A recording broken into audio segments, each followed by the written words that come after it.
అసలు యథార్థమునకు ఏదైనా క్షేత్రానికి వెడితే రాత్రి ఉండకుండా రాకూడదు. రాత్రి నిద్ర చెయ్యాలి. నిద్ర చేసి రావాలి క్షేత్రంలో. నిద్ర చేయకుండా ఏదో పొద్దున్నే బయలుదేరి వెళ్ళిపోయి దర్శనం చేసుకుని వెంటనే వెళ్ళకూడదు. క్షేత్రము అంటే నిద్ర చేయవలసినటువంటి ప్రదేశము అని. కాబట్టి వాళ్ళు నిద్ర చేశారు అరసవిల్లిలో. ఆవిడ నిద్రపోతున్నప్పుడు తెల్లవారుజాము సమయం అయింది. ఈ భర్తగారైనటువంటి నరసింహశాస్త్రి గారు కాలకృత్యాలు తీర్చుకోవడం కోసమని దూరంగా వెళ్ళాడు. ప్రాతకాలం ఆవిడికి బాగా గాఢమైన నిద్ర పట్టింది. ఆ నిద్రలో ఆవిడికి ఒక దేవతా స్వరూపం ప్రత్యక్షమైంది. పచ్చగా మెరిసిపోతోంది అగ్నికాంతితో ఒక స్త్రీ. ఆమె అరసవిల్లి దేవాలయంలోంచి బయలుదేరి వచ్చి ఒక బంగారు పాత్రను, ఒక దాన్ని పాయస పాత్రని ఆమె చేతిలో ఉంచి ఆమె అంతర్ధానం అయిపోయింది. ఆవిడికి కల వచ్చినట్టుగా అనిపించలేదు. యథార్థంగా ఎవరో వచ్చి తన చేతిలో కలశం ఉంచినట్టే అనిపించింది. ఆవిడ నిద్ర లేచిన తర్వాత నరసింహశాస్త్రి గారు తిరిగి వచ్చి విచారణ చేస్తే ఆమె తన స్వప్న వృత్తాంతాన్ని చెప్పింది. ఆయన స్వప్న శాస్త్రం కూడా తెలుసున్నవాడు. అందుకని ఆయన అన్నాడు, సాధారణంగా ఇలాంటి కల వస్తే ఆమె గర్భిణి అవుతుంది. గర్భచిహ్నములు కనపడితే నీ కడుపున పుట్టబోయేటటువంటి పిల్లవాడు దైవాంశ సంభూతుడవుతాడు.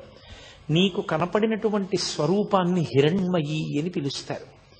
ఆ హిరణ్మయి స్వరూపం సూర్యనారాయణమూర్తి యొక్క తేజోమండలం నుంచి వచ్చినటువంటి అగ్నిస్వరూపం.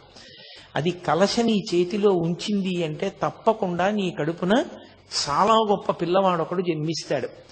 నాకు ఎప్పటి నుంచో ఒక కోరిక ఉంది. ఆ కోరిక తీర్చవలసినటువంటి కొడుకునిమ్మని నేను గణపతిని ప్రార్థిస్తున్నాను. అలాంటి కొడుకుని ఇస్తాడేమో అన్నాడు. ఏమిటైన ప్రార్థన? అప్పటికి భారతదేశానికి స్వాతంత్ర్యం రాలేదు. ఇతర విశ్వాసముల వాళ్ళు సనాతన ధర్మాన్ని ఏమీ తెలియకపోయినా నిష్కారణ విమర్శ చేసి భారతదేశపు సంస్కృతి సంప్రదాయములను పాడు చేస్తున్నారు. నరసింహశాస్త్రి గారు ఇప్పుడు బతికుంటే రోజూ గుండెలు బాదుకునేవాడేమో. కాబట్టి ఆయన బెంగ పెట్టుకుని పరమేశ్వరుణ్ణి ప్రార్థన చేశాడు. విశేషమైనటువంటి వాగ్ధాటి కలిగినటువంటి వాడు, గొప్ప ఆశు కవితా ధార కలిగిన వాడు, సరస్వతీ కటాక్షం ఉన్నవాడు, ధైర్యంగా సభలో నిలబడి సనాతన ధర్మము యొక్క వైభవమును చాటి చెప్పగలిగిన వాడు, అటువంటి పిల్లవాడు నాకు కావాలి అని.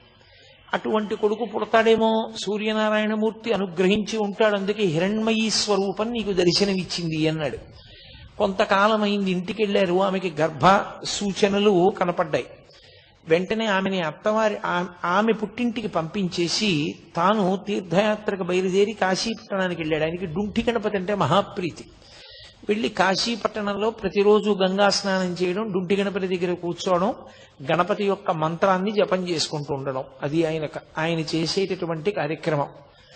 ఒకానొకప్పుడు కార్తీక మాసం వచ్చింది. ఈ కార్తీక మాసంలో బహుళపక్షంలో వచ్చినటువంటి అష్టమి, అది బహుధాన్యానామ సంవత్సరం, ఆదివారం సూర్యనారాయణమూర్తికి పెట్టింది పేరు. ఎందుకంటే అది సూర్యహోరతో ప్రారంభం అవుతుంది కాబట్టి ఆ రోజు, అందుకని భానువారము అని పిలుస్తాం. ఆ ఆదివారం నాడు బహుధాన్యానామ సంవత్సరంలో కార్తీక బహుళ అష్టమి తిథి నాడు మఖా నక్షత్రంలో ఆయనకి పిల్లవాడు అక్కడ పుట్టాడు. ఆయన భార్య గారైనటువంటి నరసమాంబ గారు ఉన్నటువంటి పుట్టింట్లో పుట్టాడు.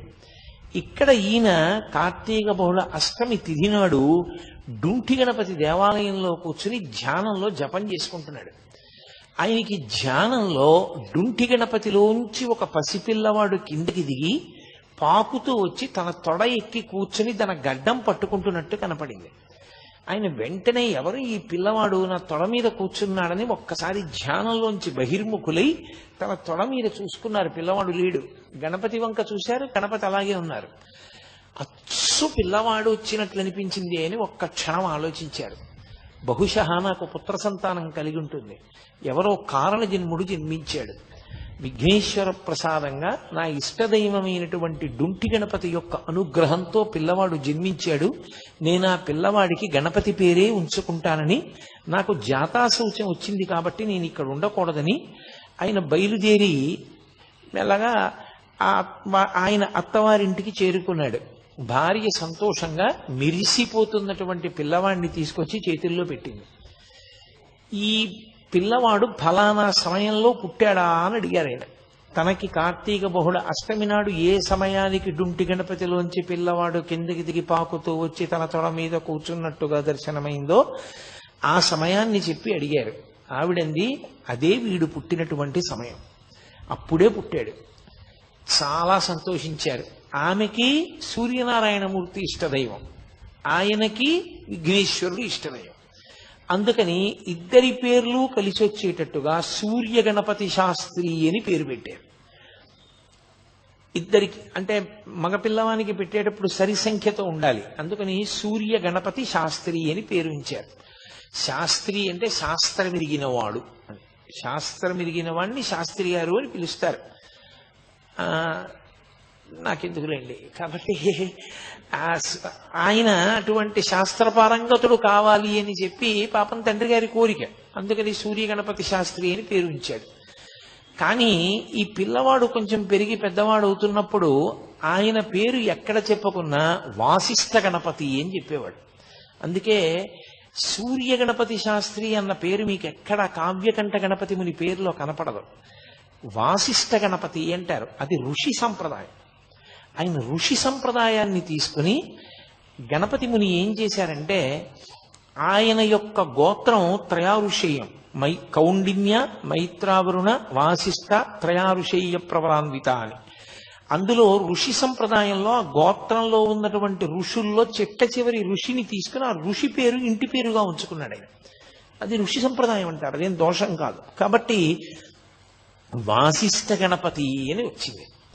తండ్రి తనకి డుంటి గణపతి మీద ఉన్నటువంటి భక్తి చేత కొడుకుని ఎప్పుడూ కూడా గణపతి గణపతి గణపతి అని పిలిచేవారు. ఎప్పుడూ గణపతి అని పిలవడమే తప్ప సూర్య అని ఆయన్ని పిలిచింది లేదు. అందుకని ఆయన పేరులో లౌకిక నామంలో సూర్య ఉన్నా ఆ సూర్య శబ్దం మరుగున పడిపోయింది. సూర్యుడు మరుగున పడి గణపతి ప్రకాశించారు అని వాసిష్ఠ గణపతి అయ్యారు. ఆయన ముని, ఎప్పుడూ తపస్సు.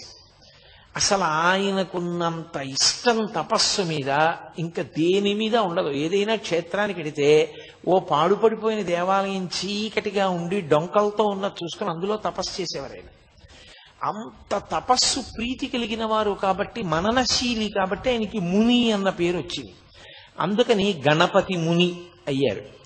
దానికి తోడు ఆయన్ని ఇవన్నీ పక్కకెళ్ళిపోయి ఓ కొత్త పేరు వచ్చింది ఆయనకి, నాయన అని ఎవరైనా. నాయన భగవాన్ రమణులు పెట్టారు ఆయనకి.